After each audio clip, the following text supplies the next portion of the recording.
Les ministres en charge de la promotion de la femme de l'AES et celui de la Guinée reçus à Koulouba par le président de la transition, le colonel Assimi Goïta. La délégation est venue rendre compte des travaux de la journée panafricaine. À l'issue des travaux, ils ont fait une déclaration dans laquelle elles s'engagent à mettre en place un cadre de concertation et d'échange des ministres. La mascotte de la Biennale édition 2025 arrive à Tombouctou dans 72 heures. Les autorités de la transition entendent faire de cette manifestation culturelle un projet de développement de la région de Tombouctou.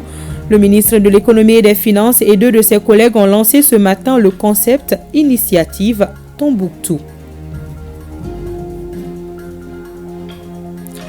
La 5e cohorte de fonctionnaires du service national des jeunes, forte de 796 recrues, est fin prête à servir son pays. Après 5 mois de formation, ces recrues ont suivi des formations communes de base de l'armée. Ils ont appris des notions de patriotisme.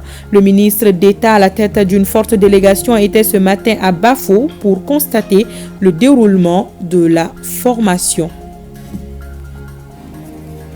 Le ministre en charge de la Défense séjourne à Nouakchott depuis hier. Le colonel Sadio Kamara a participé ce matin à la cérémonie d'investiture du président Ghazouani, réélu avec plus de 56% des voix lors des élections du 29 juin. Voilà pour vous les titres. Nous sommes le jeudi 1er août 2024. Merci de votre fidélité. Bonsoir. Carnet d'audience du président de la transition, le colonel Assimi Goïta a reçu en audience les ministres des pays de l'AES, conduite par Dr Coulibaly Mariam Maïga, ministre de la promotion de la femme, de l'enfant et de la famille.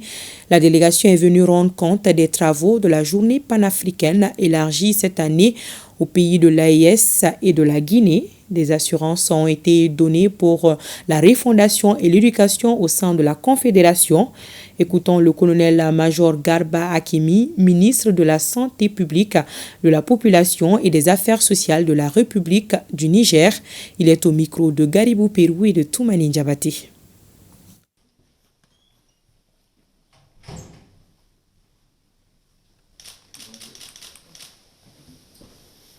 En marge des travaux rentrant dans le cadre de la commémoration de la journée panafricaine de la femme, nous avons eu l'honneur d'être reçus en audience par son Excellence le colonel Assimi Goïta.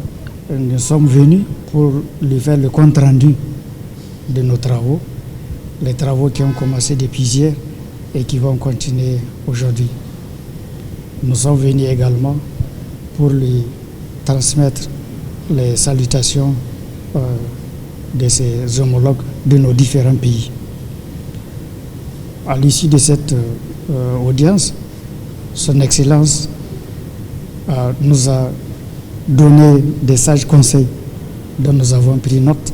Nous avons eu des assurances parce que, vous savez, à l'issue de ces travaux-là, il y aura une déclaration commune de nos différents pays par rapport aux différentes questions qui se posent à nous, surtout les questions à ce qui concerne l'éducation. L'éducation d'une manière globale dans le cadre de l'AES, mais aussi au-delà à Guinée. Donc nous avons des préoccupations communes. Donc il y aura cette déclaration-là qui va être soumise à nous et nous avons reçu les assurances, en tout cas de son Excellence, le colonel Assimi Goïta, pour que ces déclarations-là soient examinées de près pour le grand bonheur de nos populations, pour que l'éducation soit une réalité, pour que l'éducation réponde à nos valeurs culturelles. La délégation de l'AES et de la Guinée était aux côtés du Mali pour rendre hommage à la femme africaine. Le thème national est des institutrices d'hier aux enseignantes d'aujourd'hui, les femmes à l'avant-garde de la refondation à travers l'éducation. La cérémonie était présidée par le Premier ministre Dr Choguel Kokala Maïga. Le numéro 1 du gouvernement a rendu un hommage mérité aux femmes du Mali, de l'AES et d'Afrique qui se battent au quotidien pour le développement de leur pays. La synthèse du discours du Premier ministre avec Mamari Koné et Aliou Touré.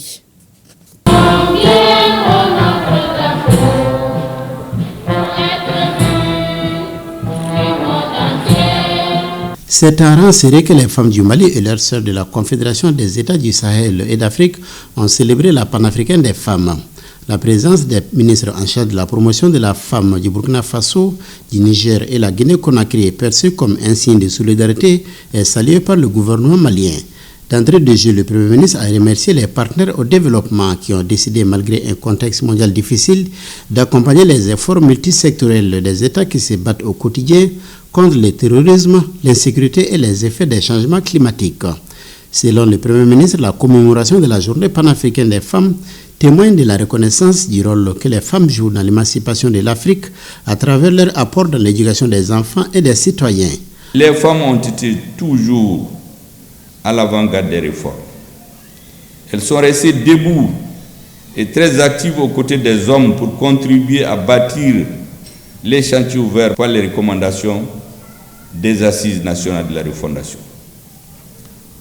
Comment pourrais-je ne pas rendre hommage ici à toutes ces braves femmes qui sont aux avant-postes du gouvernement de transition?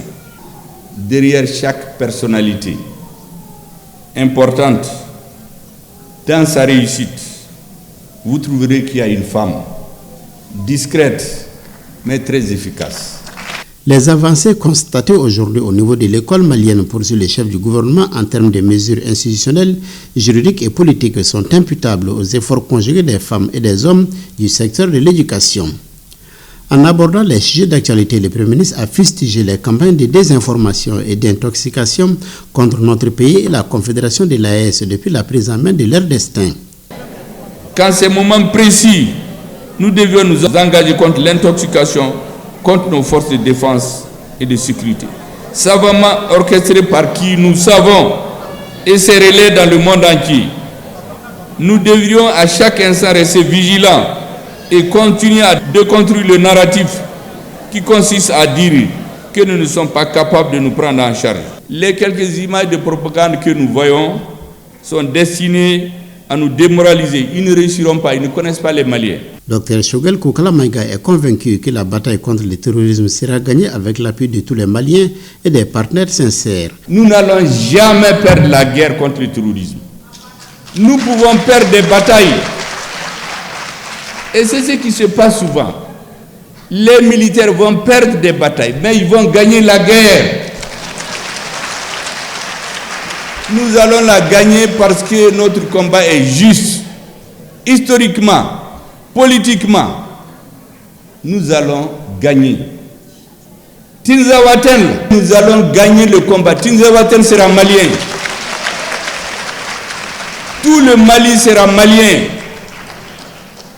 Et c'est pour cela, mesdames et messieurs, je voudrais lancer ce message à nos soldats. Soyez fiers. Ceux qui vont tomber, vous ne mourrez pas pour rien. Vous mourrez pour votre peuple. Nous sommes dans cette salle aujourd'hui, mais à Tinzawaten, on ne peut pas faire une salle comme ça, faire des réunions. C'est parce que certains sont en train de se sacrifier là-bas. Ils ont droit à tous les honneurs et les soutiens nécessaires. L'autre message, c'est à la classe politique.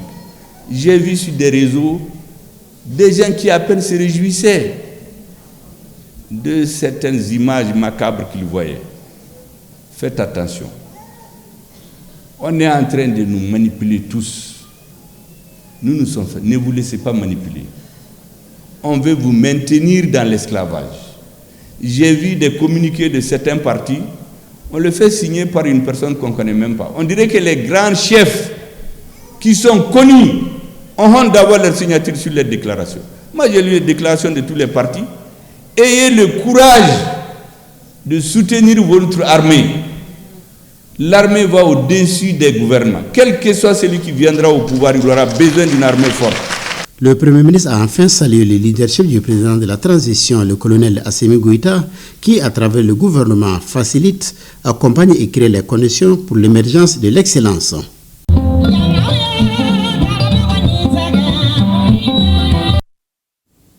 Et lors de cette célébration, les différents intervenants ont fait l'état des lieux en matière de promotion des droits de la femme africaine. Les ministres de l'AES ont salué à leur tour le rôle que jouent les femmes du Mali dans le cadre de la refondation de façon générale, suivant le reportage de Sokona Kamisoko.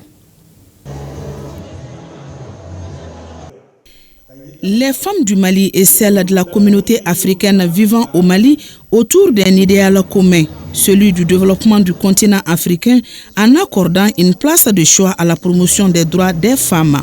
Droit à l'éducation, à la santé, à la nutrition, l'emploi et surtout à la représentativité dans les instances de décision. La célébration du 31 juillet, journée panafricaine de la femme, est une occasion, j'allais dire, une tribune bien indiquée pour débattre des préoccupations de la cible. Voilà qui justifie le choix du thème. Des institutrices d'hier aux enseignantes d'aujourd'hui, les femmes à l'avant-garde de la refondation à travers l'éducation. L'éducation est le plus puissant facteur de réduction de la pauvreté dans le monde et capable d'impulser l'économie entière d'un pays. Du haut de cette tribune, je voudrais lancer un appel à toutes les autorités administratives et politiques et aussi aux différents partenaires techniques et financiers d'aider et d'impliquer sous quelque forme que ce soit les femmes, les enseignants, les enseignantes en vue d'améliorer leurs capacités à participer à l'édification de notre pays ou de notre espace commun qu'est l'Alliance des États du Sahel. L'éducation constitue un maillon important pour renforcer la résilience des populations. Le Mali peut compter sur l'engagement ferme de l'UNESCO et de l'UNICEF à poursuivre son appui au gouvernement pour, entre autres, la réouverture des écoles, la formation des enseignants et enseignantes, le renforcement du pilotage du système éducatif. Et pour réussir aussi ces actions, nous sommes convaincus qu'il faut plus de femmes dans le système éducatif, surtout au niveau du corps enseignant et de direction. La cérémonie a vu la participation de 2 ministres de l'AES. Il s'agit du ministre en charge du genre et de la famille du Burkina Faso et du ministre de la Santé publique, de la population et des affaires sociales de la République du Niger. Cérémonie qui avait pour invité d'honneur la Guinée-Conakry. Je salue le dynamisme que la République de Mali est en train de donner à cette organisation, qu'elle est en train de donner une certaine force à l'organisation. Et nous allons aussi nous en inspirer pour organiser une célébration d'une telle envergure en République de Guinée, je pense, en 2025.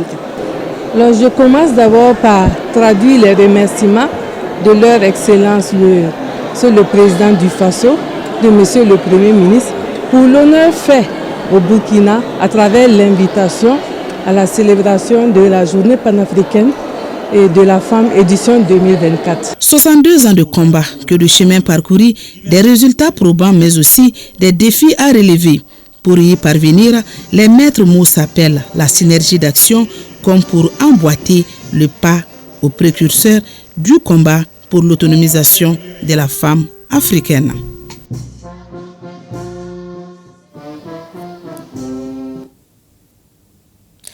Le séjour de la délégation des pays de l'AES et de la Guinée a été sanctionné par un panel sur l'épanouissement et la promotion de la femme. Un panel sanctionné par une déclaration finale dite déclaration de Bamako, une déclaration dans laquelle il s'engage à mettre en place un cadre de concertation et d'échange des ministres. Elle est lue ici par le ministre de la promotion de la femme, de l'enfant et de la famille, Koulibaly Mariam Maïga, des propos recueillis par Barakissa Ouattara. Nous, ministres en charge de la promotion de la femme et du genre, de la Confédération des États du Sahel, résolus à contribuer à la refondation de nos États en se basant sur nos valeurs historiques et socio-culturelles pour l'émergence d'un type nouveau de citoyens et pour la promotion d'une gouvernance vertueuse au service des intérêts exclusifs de nos populations, avons décidé de mettre en place un cadre de concertation et d'échange des ministres en charge de la promotion de la femme et du genre de la Confédération des États du Sahel en vue de mener des réflexions, prendre des initiatives et actions de développement économique, social, culturel, environnemental, tenant compte de l'égalité du genre, de l'autonomisation et de la participation des femmes dans toutes les sphères de la vie sociale. D'accompagner la création d'une plateforme des organisations fêtières des femmes de la Confédération des États du Sahel en vue de réaliser des activités communes pour une plus grande participation des femmes dans la mise en œuvre de la vision des chefs d'État de la Confédération des États du Sahel. À présent, je vous invite à découvrir le parcours de Madame Berthé Nana Keïta. Elle est médecin cardiologue et neurologue dans une des plus grandes structures hospitalières dans la métropole de New York. Une référence dans son métier, Nana est aussi une référence pour de nombreuses familles maliennes qui la sollicitent comme conseillère dans leur progéniture. À l'occasion de la célébration de la journée de la femme africaine, Aïssata Ibrahim Maïga a passé quelques jours avec Dr Berthé Nana Keïta.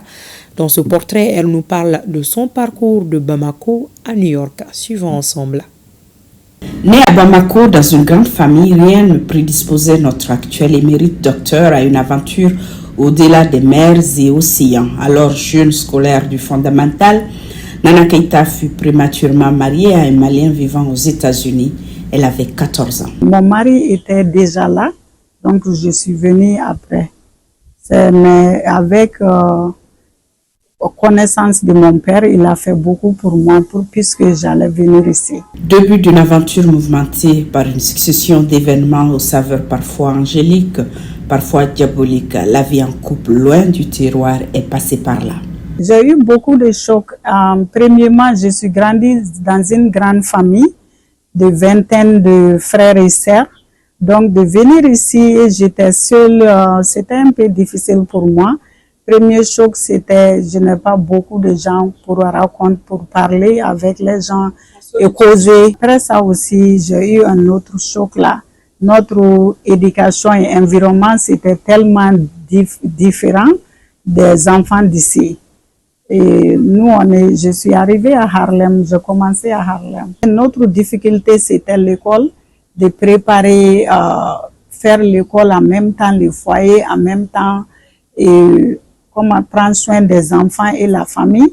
C'était vraiment difficile pour moi. Déjà, elle était armée et motivée par les propos d'un père très près de l'éducation de ses enfants. L'éducation, c'était très très important dans notre famille, surtout mon père. J'ai grandi et connaissais que l'éducation, c'était la base de tout. C'est ça qu'il nous a dit tout le temps, surtout ses filles.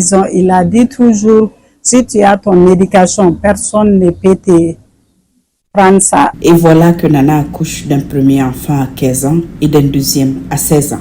Une énorme responsabilité qui n'entame à rien sa volonté d'entreprendre des études sérieuses et de les réussir. Mon papa a dit qu'il va nous donner son soutien si je continue mon éducation.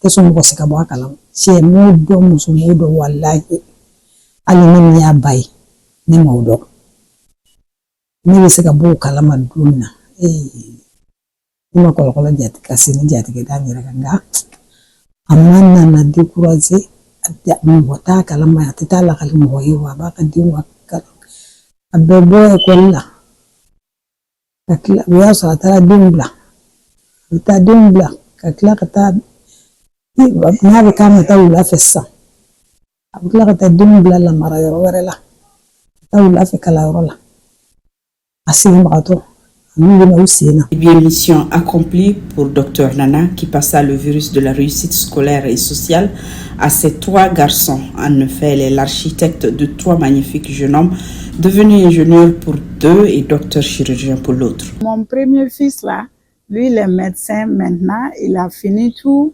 Donc, il va même commencer son boulot dans 2 semaines. Un énorme challenge pour ceux qui savent de la vie des enfants de migrants africains entre Harlem et le Bronx. Moi, j'ai connu Dr Nana Keïta dans les années 2000 déjà.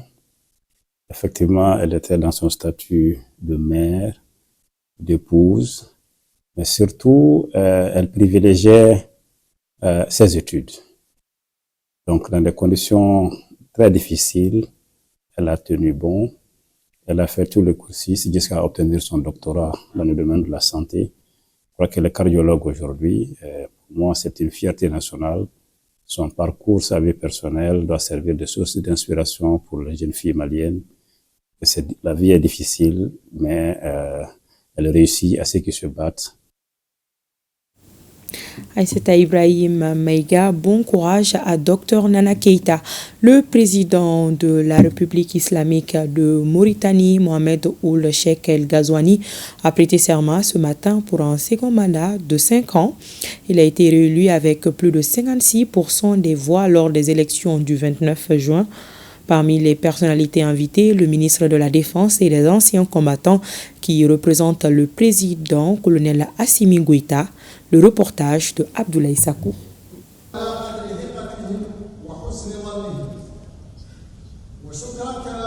Par ce serment, c'est une nouvelle ère qui s'ouvre pour la République islamique de Mauritanie. Le président Mohamed Ould Cheikh El Ghazouani enchaîne un second mandat de 5 ans. Il a été investi dans cette fonction par les 9 sages du Conseil constitutionnel. Devant Dieu et les hommes, il jure de sauvegarder l'intégrité du territoire national et de restaurer l'unité et la cohésion sociale. Parmi les personnalités, des chefs d'État et chefs de gouvernement, mais aussi et surtout un invité de marque, le colonel Sadio Kamara, ministre de la Défense et des anciens combattants, représentant le président de la transition, le colonel Assimi Goïta. Le président Goïta nous a expressément chargé de transmettre à son aîné et frère ses chaleureuses félicitations et celles du peuple malien suite à sa brillante réélection à la tête de son pays. Le président Goïta exprime les vœux des autorités et du peuple malien pour le succès de ce mandat qui commence.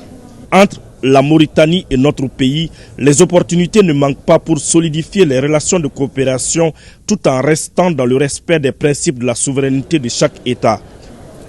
Les liens civilisationnels qui lient nos peuples continuent de guider les relations politiques et diplomatiques pour que nous puissions continuer à dialoguer et à collaborer de manière directe et franche sur les questions d'intérêt commun. Enfin, je remercie le président Ghazouani pour l'invitation adressée au président Goïta et pour l'hospitalité dont ma délégation a bénéficié depuis son arrivée dans la capitale mauritanienne. La cérémonie d'investiture s'est poursuivie autour d'un déjeuner et la présence du Mali a été fortement remarquée et saluée. Une marque d'attention qui témoigne de l'engagement des autorités de la transition à restaurer la souveraineté et l'autorité nationale.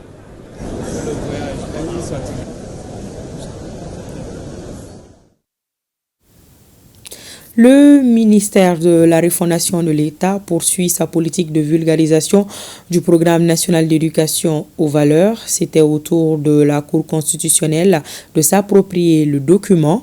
La finalité est de cultiver l'esprit patriotique chez les Maliens, toute chose qui devra permettre de former un Mali d'Inkoura. La démarche a été fortement saluée par les sages de la 5e institution du pays. Le reportage de Aridou Matina. Élaboré par le gouvernement à travers le ministère de la Refondation de l'État, le programme national d'éducation aux valeurs PNEV, une volonté du président de la transition consiste à former un autre modèle de citoyens pétris des qualités remarquables des bâtisseurs.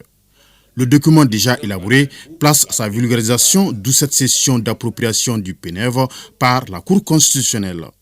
Cet exercice de vulgarisation de la vision nouvelle portée sur l'éducation aux valeurs confirme, si besoin en était, que le peuple malien est désormais debout sur les remparts pour la refondation de notre nation et pour donner corps à cet important chantier par lequel notre peuple entend restaurer nos valeurs, notre modèle de vie humaniste. Je demeure résolument optimiste et convaincu que, avec le leadership et l'accompagnement hautement bienveillant de son Excellence le président de la transition, chef de l'État, colonel Assimi Goïta, et de son Premier ministre, Dr Choguel Kokala Maïga, la présente série de sessions de réappropriation de nos valeurs honorera ses promesses pour une refondation véritable. Le document de 300 pages a été présenté au Conseil de la Cour constitutionnelle par les experts de la mission d'appui à la refondation de l'État. Ce programme intervient à point nommé dans un contexte de transition qui se veut refondatrice de notre État, s'impose à l'ensemble des couches de la communauté nationale, à commencer par les institutions de la République, afin de promouvoir une éducation civique, morale et patriotique basée sur le respect des valeurs et la bonne gestion des affaires publiques. Ce processus de réappropriation de nos valeurs sociétales, culturelles et républicaines va se poursuivre et touchera l'ensemble des composantes de la nation. Je vous le disais dans les titres, la mascotte de la Biennale édition 2025 est attendue à Tombouctou le 4 août prochain. La population de la cité des 333 saints est fortement mobilisée pour accueillir la mascotte et les autorités de la transition entendent faire de cette manifestation culturelle un projet de développement de la région de Tombouctou. Le ministre de l'économie et des finances et 2 de ses collègues ont lancé ce matin le concept Initiative Tombouctou, le point de la rencontre avec Bemba Sibi et Adaman Kamara. 3 départements, un objectif. Faire de la Biennale artistique et culturelle de Tombouctou un vecteur de développement économique et social. Pour ce faire, le ministère en charge de l'économie veut fédérer les énergies de l'État, des collectivités, des opérateurs économiques et des acteurs de la société civile. D'où cette première rencontre qui réunit ces différents acteurs. Considérer que la Biennale n'est pas seulement un événement culturel mais aussi économique va en droite ligne de ce que nous avons toujours prôné. Et pour nous, effectivement, au-delà de la Biennale, notre région doit pouvoir vivre de ses retombées. Donc c'est pour cela que pour nous, cette réunion-là nous donne l'occasion, n'est-ce pas, de présenter des projets. Le Biennale doit laisser des traces dans chaque région où le Biennale a passé. Donc nous, les opérateurs de la région, on est prêts à accompagner l'État dans tout ce qui est développement et tout ce qui peut créer de l'emploi à la jeunesse. Et les défis, au-delà de l'aspect sécuritaire, sont énormes.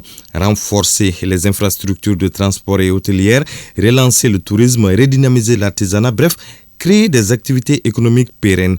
Nous nous sommes retrouvés aujourd'hui pour essayer de commencer à réfléchir à tout ce qu'on peut faire et réaliser ensemble pour que cette biennale puisse être une réussite, pour que les Maliens de l'intérieur comme de l'extérieur, tous les touristes, tous les visiteurs, nous puissions avoir le maximum de spectateurs, le maximum de personnes qui puissent vraiment venir dans le cadre donc, de cette biennale et qu'après cette biennale, Tombouctou puisse continuer de rayonner comme dans le temps. Cette première rencontre a permis aux participants de cerner le contour des enjeux économiques de cet événement culturel majeur.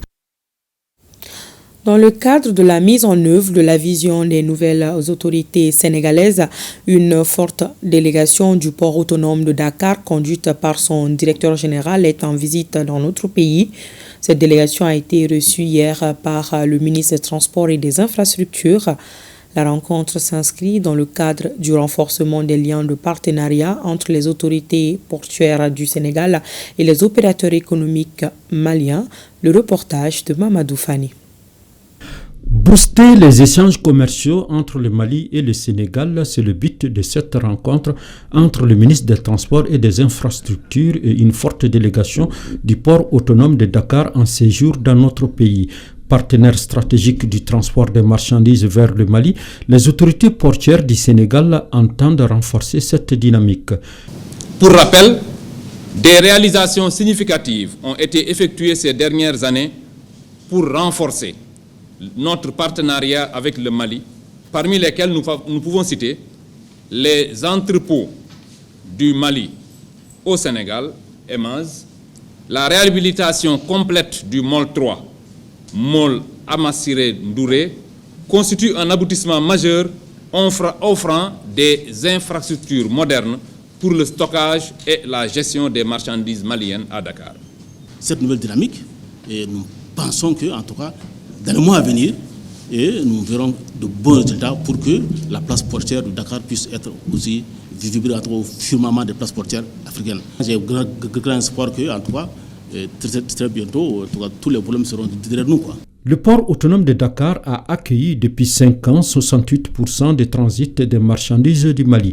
La construction d'un nouvel entrepôt permettra au port de Dakar d'être au plus près des opérateurs maliens. Le Mali, c'est le premier partenaire commercial du Sénégal et l'essentiel des échanges extérieurs du Mali transite par le port de Dakar à travers le corridor routier Dakar-Bamako.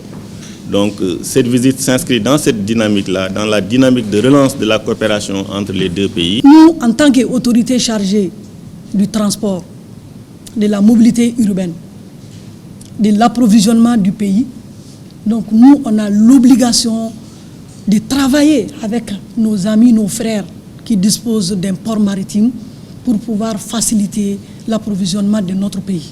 Les autorités du port autonome de Dakar souhaitent mettre tout en œuvre pour servir le Mali dans des conditions favorables à travers l'obtention très prochainement d'une nouvelle plateforme de stockage des marchandises. La délégation sénégalaise a ensuite remis un cadeau symbolique au ministre des Transports et des Infrastructures. Le ministre d'État, ministre de l'Administration territoriale et de la décentralisation et 6 de ses collègues étaient ce matin à Bafo. La délégation a pu apprécier l'état d'avancement de la formation de la 5e cohorte de fonctionnaires du service national des jeunes, forte de 796 recrues. Ces recrues ont suivi des formations communes de base de l'armée. Ils ont également appris des notions de patriotisme. Le reportage de Kandesila. Ils sont 796 éléments au titre de la 5e cohorte du service national des jeunes qui reçoivent cette importante délégation gouvernementale composée de 7 ministres. Les jeunes recrues reçoivent depuis plus de 5 mois une formation commune de base au camp militaire de Bafou. Les recrues de la 5e cohorte suivent la formation avec dévouement et abnégation. Elles sont en phase terminale de la formation, c'est-à-dire les examens de fin de formation, et ont terminé avec l'examen du sport. Je les exhorte à mettre le bouchée double pour la suite des évaluations orales des matières enseignées. De façon générale, la formation se déroule normalement et le moral des jeunes soldats est au beau fixe. Pendant cette formation, on a appris surtout la discipline. Et on sait que maintenant la discipline c'est la base de l'armée. Et non seulement après l'armée, la discipline ça peut nous servir, même dans nos différentes localités où on va servir. Et aussi, on a appris aussi, comme ils le disent, les métiers d'armes. Moi, personnellement, ça m'a beaucoup aidé. Au début, j'avais vraiment du mal à m'exprimer devant une masse. Mais actuellement, je me sens tellement libre que quelle que soit la masse, je peux m'exprimer. Et puis, ça m'a permis aussi de comprendre et de savoir beaucoup de choses concernant la vie militaire. Visite guidée des installations, des différents ateliers, des cours de démonstration, des séances de combat ont permis aux visiteurs du jour d'être mieux édifiés sur l'aptitude de ces jeunes cadres appelés à servir l'administration malienne. Nous voyons cette formation de qualité avec toute la rigueur qu'il faut et toute la détermination que nous voyons derrière par rapport à ces acteurs qui ne se connaissaient pas avant mais qui constituent aujourd'hui à travers cette cohorte une grande famille. Nous reportons ici très satisfaits. Ce que nous venons de voir, d'abord c'est des jeunes fonctionnaires engagés et très disciplinés. Le dernier message que je voudrais ici transmettre, c'est un message à l'endroit des désespérés, des groupes terroristes qui attaquent fréquemment notre pays.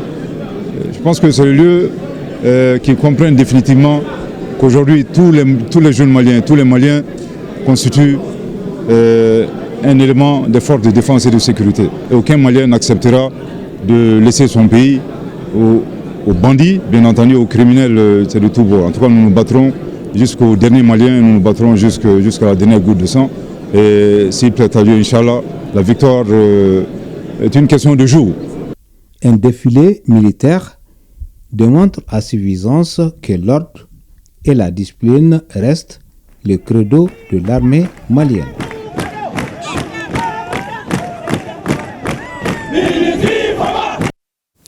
Et ces jeunes qui sont les réservistes sont prêts à se sacrifier pour le Mali. Et pour ce faire, l'armée peut compter sur la population qui, depuis l'attaque de Tinzaouaten, multiplie des motions de soutien sur les réseaux sociaux. Les internautes saluent la bravoure et la persévérance des FAMA face à une guerre asymétrique. L'important dans ce schéma, c'est de rester ensemble car unis, on est plus fort. Bemba Sibi a parcouru la toile. Voici ce qu'il nous propose.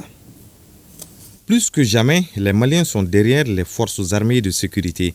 Les multiples messages de soutien sur les réseaux sociaux suite aux événements de Tinzaouaten illustrent parfaitement cela. Des artistes, des personnalités et de nombreux anonymes ont tenu à partager leur soutien indéfectible aux FAMA, ceci à travers des messages vidéo, audio et écrits. Le Mali vaincra les forces du mal. Aucun complot ne réussira contre nous. Nos ennemis seront châtiés et humiliés, quel que soit leur nombre et leur force, pouvait-on lire sur la page Facebook de cet internaute. Les FAMA veillent sur nos terres, veillent sur nous, sur notre sécurité et ils méritent tout notre respect. C'est le sens de plusieurs autres messages de soutien. La bravoure et la persévérance des FAMA sont relevées par de nombreux internautes. Pour celui-là, les principales qualités d'un peuple victorieux sont la persévérance, l'endurance et la ténacité avec une bonne dose de solidarité. Et ce sont des valeurs primordiales pour faire face à la situation actuelle. Une situation résumée ici par ce Malien sur son compte. Dans une guerre contre les obscurantistes, les jours se suivent et ne se ressemblent pas. Le conventionnel disparaît au profit de l'asymétrique, la logique chancelle pour devenir irrationnelle. Naturellement, il y a des succès d'étape et des objectifs non atteints par moment. Fin de citation. Le plus important, c'est de rester ensemble, soudés comme un bloc monolithique, car, dira cet internaute, ensemble nous sommes plus forts et ensemble tout est possible. À commencer par la foi en un avenir de paix suite à la bravoure des FAMA. En tout cas, c'est le message plein d'espoir que partage ce citoyen. Je cite, « La guerre contre le terrorisme au Mali s'inscrira dans les annales de l'histoire. Ils diront, un jour, notre plus grande bêtise a été d'avoir attaqué le Mali. » Un message d'optimisme en un moment où les soutiens aux FAMA et au Mali se comptent au-delà de nos frontières. Et nous continuons de recevoir des communiqués de soutien aux FAMA dans leur lutte contre les terroristes à Tinzaouaten. Il s'agit du parti Rama, du mouvement Fangademeton, du conseil communal de la jeunesse de la commune 2 du district de Bamako, de l'Union malienne du Rassemblement démocratique africain, de l'Association nationale pour la démocratie et l'épanouissement intégral au Mali, du Conseil de concertation et d'appui aux ONG, de la LIMAMA, de l'Association des anciens et sympathisants de la base, de l'Association des jeunes pour le développement du cercle de Yanfolila, du Parti pour la solidarité et le progrès, de l'ensemble pour le cercle de Sadiola, de la jeunesse évangélique au Mali, de la jeunesse engagée pour le Boiton. Tous présentent leurs condoléances aux familles des victimes et souhaitent prompt rétablissement aux blessés. Ils appellent le peuple malien à l'union sacrée et à la solidarité autour des FAMA. L'Agence nationale de l'aviation civile ANAC a réalisé une recette de plus de 2,5 milliards de francs CFA sur une prévision annuelle de 7,340 milliards de francs CFA. Ces chiffres ont été révélés lors de la 35e session du conseil d'administration de l'ANAC tenue hier à Bamako. Seydou Traoré pour plus de précisions. À l'Agence nationale de l'aviation civile ANAC, les administrateurs tiennent une session, la 35e du genre, sous de meilleurs auspices en termes d'émissions et de recouvrement. La direction générale de l'agence a réparti les programmes des activités réalisées en 3 chapitres qui enregistrent des résultats encourageants. D'abord le volet programme sur la supervision de la sûreté et de la sécurité. À ce niveau, il y a 19 activités qui ont été programmées. 5 sont déjà exécutées, 13 sont en cours d'exécution et la dernière, malheureusement, n'a pas encore connu de début d'exécution. Le deuxième point, ça concerne les programmes d'investissement. À ce niveau, il y a 36 activités programmées et toutes les 36 sont en cours d'exécution. Le troisième point, c'est sur la gestion du personnel. Le programme concerne particulièrement le renforcement des capacités des agents. Sur une prévision de 7,340 milliards de francs CFA, l'Agence nationale de l'aviation civile a réalisé une émission de recettes de plus de 2 milliards de francs CFA, soit un taux de réalisation de 35% du 1er janvier au 30 juin 2024. Dans le domaine du renforcement des mesures de sécurité, le résultat final de l'audit actualisé de l'OACI de 2022 a crédité notre pays de 73,39%. Ce taux de conformité du Mali dépasse nettement la moyenne mondiale qui est de 69,05% et classe notre pays dans le peloton de tête des États membres de la région OACI de l'Afrique occidentale et centrale et les États de la région Afrique et Océan Indien. À l'ouverture des travaux, la présidente du conseil d'administration a rappelé les administrateurs de l'état d'exécution du budget au 31 décembre 2023 qui enregistrent un taux d'exécution de plus de 100% en recettes et de 97% de recouvrement, sans oublier les dépenses qui représentent un taux d'exécution de 88%. Les administrateurs se planchent aussi sur l'adoption du procès verbal de la 34e session ainsi que l'examen et l'approbation du rapport d'activité au 30 juin 2024. D'une session à une autre, cette fois-ci, il s'agit de celle de l'ANPE, l'Agence nationale pour l'emploi, qui a tenu simultanément hier mercredi la 29e session extraordinaire et la 48e session ordinaire de son conseil d'administration. Si la première était consacrée à la mise en place du nouveau bureau, la seconde visait à examiner le rapport du commissaire aux comptes et à faire l'état des activités réalisées.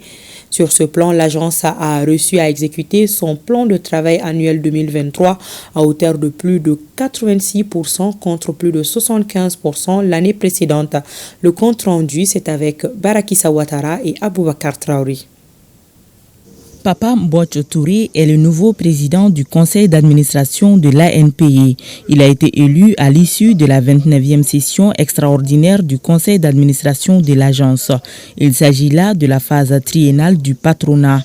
Quant à la 48e session ordinaire, il ressort des résultats satisfaisants. Dans le domaine de l'intermédiation, notamment au niveau des placements salariés, c'est-à-dire la mise en relation des offres et des demandes d'emploi, sur une prévision de 2000, nous avons fait 1124 placements, soit un taux d'exécution de 56% sur l'exercice 2023 clos au 31 décembre. Si vous prenez aussi le domaine de l'auto-emploi, donc promotion d'auto-emploi, tout ce qui concerne les activités génératrices de revenus, les PME, PMI accompagnés, les activités ici, sur une prévision de 3500, nous avons fait 1916 auto-emplois créés, soit un taux d'exécution de 54%. Et en définitive, le troisième domaine porte sur le perfectionnement et la reconversion. Et ici, nous avons prévu 3500 entrées en formation et nous avons réalisé 3256, soit 94%. Toutes les activités sont liées à la promotion de l'auto-emploi, à l'intermédiation, à l'emploi rural, à l'emploi féminin et aux diverses actions en faveur des personnes en situation de handicap. Et c'est là, conformément aux missions assignées à l'ANPE. Il est important de souligner que les activités exécutées sont en corrélation avec le plan stratégique de développement Vision 2021-2025, qui prend en compte l'ensemble des usagers clients de toutes les couches sociales en quête d'emploi à travers les différents axes programmatiques. L'ANPE prévoit la mise en œuvre de la politique nationale de l'emploi afin d'améliorer l'écosystème entrepreneurial et l'accompagnement en tout ce qui concerne la promotion du secteur privé. Dans un communiqué du ministère de l'administration territoriale et de la décentralisation déposé dans notre rédaction, il est désormais interdit de payer les frais de réinscription des élèves dans les écoles publiques et privées au niveau de l'enseignement fondamental en commune 6 du district de Bamako. Le Mali dispose d'un schéma national d'aménagement du territoire depuis 2 ans maintenant. C'est un outil d'orientation et de prospective qui donne des indications globales en matière de planification spatiale pour l'ensemble des acteurs du développement. En matière d'aménagement du territoire, de gros efforts restent à faire pour doter l'ensemble des territoires de leurs schémas locaux. Selon le directeur national de l'aménagement du territoire, une soixantaine de communes disposent aujourd'hui de cet outil de planification et d'aide à la décision. Je vous propose d'écouter le docteur Abdoulaye Sanogo au micro de Yaya Konaté. C'est un extrait de l'émission L'invité de la semaine à suivre après ce journal. Chaque territoire a ses spécificités. Voilà. Une réponse nationale ne peut pas être la même réponse partout. Par exemple, dans le problème de logements sociaux, de logements à Bamako, n'est pas forcément un problème chez moi dans mon village, où il n'y a pas de problème de logement. Mais peut-être de façon globale, donc le schéma va dire qu'il y a un problème global de logement, mais de façon spécifique, donc il faut savoir chaque territoire, quel est son problème réel. C'est pourquoi chaque territoire doit être doté d'un schéma. Au niveau régional, on va dire que voilà le problème au niveau national, mais nous, chez nous, nous avons une préoccupation particulière qui est par exemple le développement de l'agriculture chez nous, donc qui est aussi peut-être l'accès à l'enseignement supérieur. C'est pourquoi il y a certaines régions qui ont fait les doléances d'avoir des universités chez elles.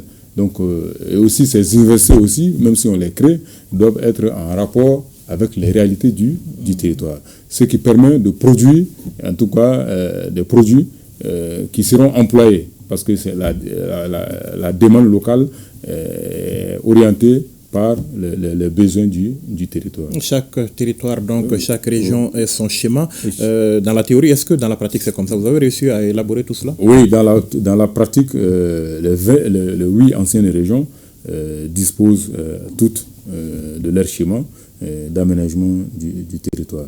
Donc il y a aussi, comme les cercles ont disparu comme collectivité, mais il y a aussi une vingtaine de cercles qui disposaient de schémas locaux d'aménagement du territoire. Aujourd'hui, nous avons une soixantaine de communes qui disposent aussi de schémas communaux d'aménagement du territoire.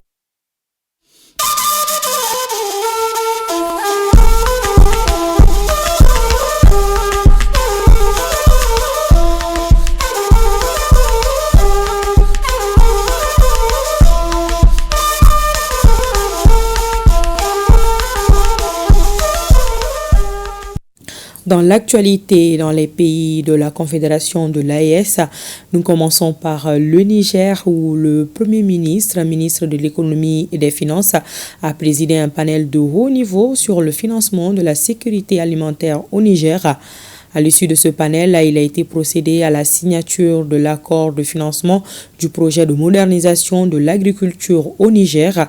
Le point avec Nana Mariam El Moutari et Mahamadou Adamou. 350 millions de dollars US, c'est le montant mobilisé pour le projet de modernisation de l'agriculture au Niger. Le Niger, à travers son Premier ministre, ministre de l'économie et des finances et la Banque mondiale, représenté par son vice-président pour l'Afrique de l'Ouest et du Centre, ont signé l'accord sur le financement de cet important projet. C'est à l'issue d'un panel de haut niveau organisé à cet effet. Le président du CNSP, chef de l'État, dans son livre Vision, a réorienté la question de l'alimentation au Niger. Et d'où, au ministère de l'Agriculture et de l'Élevage, sous le leadership du Premier ministre, on a repensé comment faut-il avoir la disponibilité, les défis que nous posait. Je pourrais revenir un peu à la question de défis, parce que c'est de ça qu'il s'agit. Aujourd'hui, on s'est dit véritablement, il faut que nous ayons nos moyens, nos ressources propres pour financer notre propre agriculture, pour connaître cette indépendance et cette souveraineté alimentaire. Puisque le Niger est un pays géant de potentialités en termes d'eau souterraine, en termes de surface irrigable, on a des potentiels. Donc on doit véritablement aller vers l'irrigation pour pouvoir régler la question de sécurité alimentaire, voire de la souveraineté. Le ministre délégué auprès du Premier ministre chargé des Finances, Moumouni Boubacar Saïdou, le directeur exécutif du comité inter-État de lutte contre la sécheresse au Sahel, Silsa Abdullahi Mahamadou, et le directeur régional du développement durable de la Banque mondiale, Cheikh Jenan, ont chacun dans sa sphère de compétences répondu à un certain nombre de préoccupations relatives aux opportunités de financement, aux perspectives de choix budgétaires, à la promotion des innovations technologiques en matière de production agricole, entre autres. Le vice-président de la Banque mondiale pour l'Afrique de l'Ouest et du Centre s'est quant à lui réjoui de la sérénité et la transparence ayant caractérisé la rencontre où toutes les problématiques autour de la sécurité alimentaire ont été évoquées pour mener des actions concrètes au bénéfice de la population. C'est un programme de 1 milliard de dollars, soit plus de 600 milliards de francs CFA, qui se répartit sur 3 phases successives et vise à améliorer la résilience climatique ainsi que la sécurité alimentaire et nutritionnelle des ménages dans des zones du programme d'ici 2036. C'est la première fois qu'on fait ce type de projet pour un seul pays. Satisfait de cet accord, le Premier ministre, ministre de l'économie et des finances, a salué le dynamisme et la détermination du vice-président de la Banque mondiale pour l'Afrique de l'Ouest et du Centre et de son équipe pour l'intérêt accordé à la question de la sécurité alimentaire au Niger. Il l'a dit, c'est le premier du genre. Un défi devoir se réaliser très rapidement et Inch'Allah, nous le ferons. Et la banque sera satisfaite et tous les partenaires qui soutiennent le Niger verront également que notre pays est bien capable de répondre à ces défis. Monsieur le ministre de l'Agriculture, nous vous demandons d'exécuter, de suivre, parce qu'une des résolutions de ce qu'on a eu à faire il y a quelques jours, c'est-à-dire la revue du portefeuille, une des résolutions, c'est amener les ministres dont relève la responsabilité des projets s'impliquent pour suivre eux-mêmes la mise en œuvre sur le terrain et le chef de l'État, le général Tchani, suit avec attention. Ainsi est lancé le projet de modernisation de l'agriculture au Niger. Il incombe aux acteurs et aux parties prenantes de la mise en œuvre de veiller à sa réussite. Nous restons avec le Premier ministre Ali Mahaman Lamine Zen, qui a également présidé les assises d'un séminaire gouvernemental sur le programme Kandaji et l'adaptation formelle de la revue du portefeuille de la Banque mondiale pour le Niger. Le compte rendu de Aminatou Garba Giwa et Ousmane Sani Abdou de la télévision nigérienne. Ce séminaire gouvernemental qui a réuni autour du Premier ministre, ministre de l'économie et des finances, tous les membres du gouvernement, de la délégation de la Banque mondiale et celle du programme Kandaji a pour but d'améliorer les gouvernances des projets et programmes du Niger financés par la Banque mondiale et aussi renforcer le rôle du comité de pilotage qui adopte le plan d'action des projets. Améliorer l'appropriation ministérielle et améliorer l'implication pour avoir des plans de travaux et une gouvernance plus réaliste. Deuxièmement, sur la mise en œuvre, on s'avait mis d'accord de mettre en place un mécanisme de suivi conjoint. Gouvernement, y compris niveau ministériel et les départements et les unités de gestion de projet et la Banque mondiale, pour chaque trimestre, regarder sur chaque projet vraiment de manière très très détaillée, examiner les avances du projet, les goulots d'étranglement, faire un rapport et le soumettre au Premier ministre pour qu'il puisse trancher des décisions si c'est nécessaire. Le vice-président de la Banque mondiale pour l'Afrique de l'Ouest et centrale a remercié les autorités nigériennes pour l'initiative de cette rencontre. La Banque mondiale n'a pas de projet ni de programme au Niger. Ces projets et programmes sont des projets de la République du Niger qui a sollicité le concours financier et l'assistance technique de la Banque mondiale pour accompagner la mise en œuvre de ses priorités de développement. Aujourd'hui, en accompagnant donc ce programme, on a à peu près 5 milliards de dollars. Plus de 4 milliards de dollars. D'ici la fin de l'année, ce montant sera à peu près 5 milliards de dollars. Quant au programme Kandaji, c'est pour informer et sensibiliser les membres du gouvernement sur l'état d'exécution de la feuille de route du programme. Kandaji a pour objectif de contribuer à la réduction de la pauvreté grâce à la régénération du milieu naturel, l'amélioration de la sécurité alimentaire et la couverture des besoins en énergie.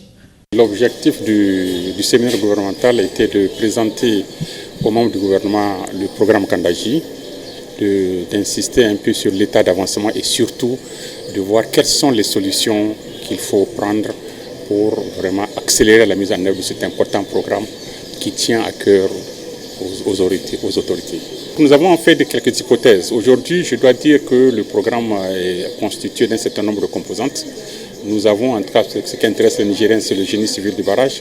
Le génie civil du barrage et les autres ouvrages annexes.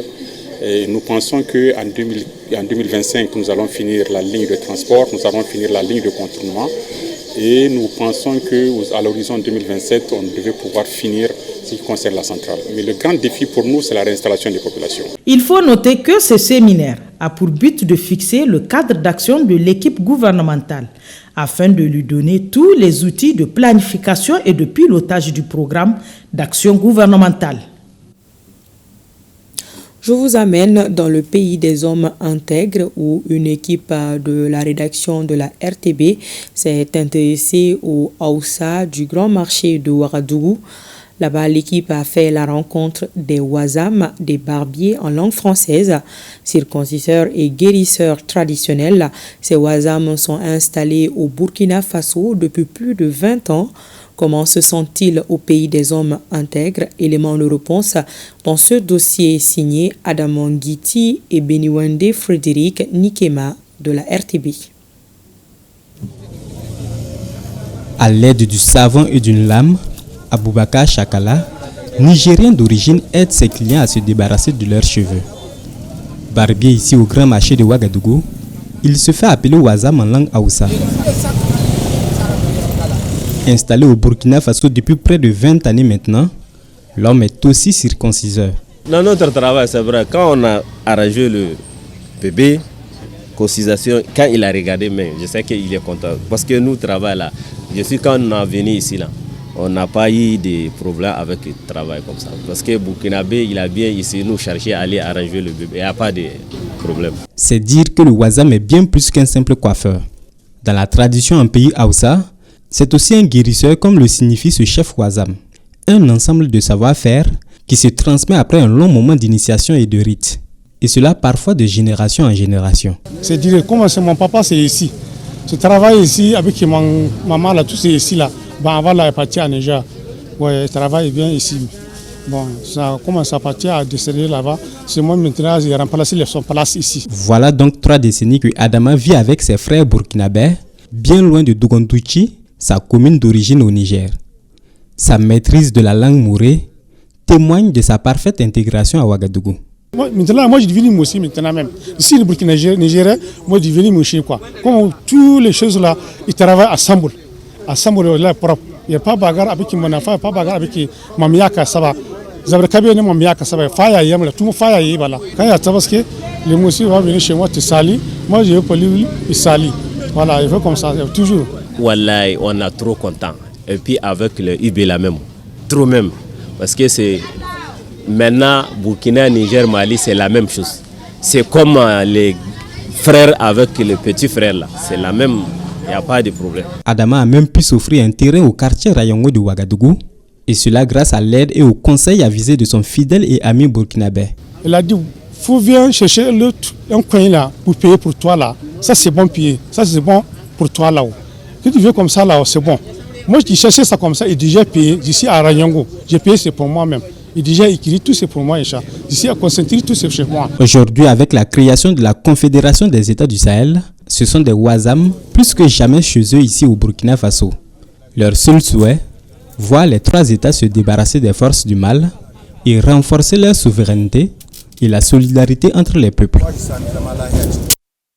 Et cette prouesse de l'armée burkinabé, avant de refermer la page AES, Un butin de taille pour les FDS du Faso, 15 terroristes neutralisés, dont un chef terroriste. Il s'agit de Sangaré Boukari, alias Abou Fadima, précédemment basé à Kinséré dans la commune de Barani. Ce chef a été abattu par les FDS lors de l'attaque du village de Koudri dans la Kossi le 25 juillet dernier. Le film des événements avec Bienvenue Taonsa. Sangaré Boukari, alias Abou Fadima, 43 ans. La célébrité de ce cadre terroriste se conjugue désormais au passé puisqu'il a été neutralisé il y a quelques jours par nos vaillantes forces combattantes. Au regard de sa capacité de mobilisation, sa mort constitue une perte énorme pour les terroristes actifs dans la boucle du Mohon.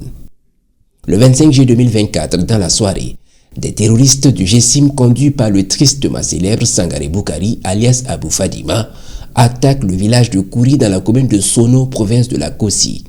Les unités engagées opposent une résistance farouche.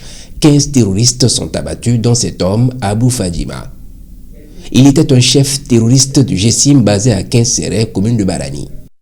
Mais avant de s'engager dans le terrorisme courant 2018, il était un revendeur de bétail. Dans ses débuts, il ravitaillait les groupes terroristes dans un pays voisin en carburant et en crédit de communication. Après un entraînement au sein des terroristes, il érige en fin 2019 une base dans la forêt de Kinséré. Depuis lors, Abou Fadima coordonnait plusieurs attaques contre les FDS, les VDP et les populations civiles. Il a particulièrement été actif lors des attaques dans la ville de Nouna contre la brigade territoriale de gendarmerie de Djibasso, le Garci Barani et le village de Bourasso.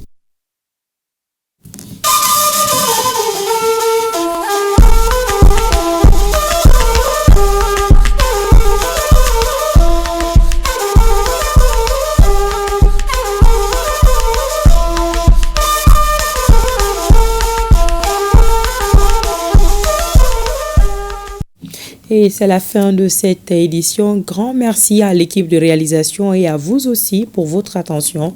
Bonsoir.